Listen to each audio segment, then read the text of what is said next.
Hey guys, welcome back to our YouTube channel, and in today's video I'm going to show you how to fix Facebook dating not working. So first of all, launch App Store or Google Play Store on your mobile device and then simply search for Facebook. Now simply tap on Facebook application. Now over here, if you see the option of update like you see in my case, tap on that option and make sure that your app is updated to its latest version. If your app is not updated, you may not get the latest features. Now just open settings on your phone, then tap on general. Now from here, go to iPhone storage. Now once you come across various apps on your phone, scroll down below and tap on Facebook. Now tap on Offload App, tap on Offload App again.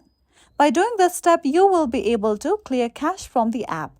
Then tap on Reinstall App and then wait until your Facebook app is being reinstalled. So as Facebook dating feature is the latest feature on the application, sometimes it may take a while for you to see that feature on your mobile device. So you may have to wait for some time. Also, you have to make sure that you are running on the latest version of Facebook app. So that's it for today, and at last, don't forget to subscribe to our YouTube channel.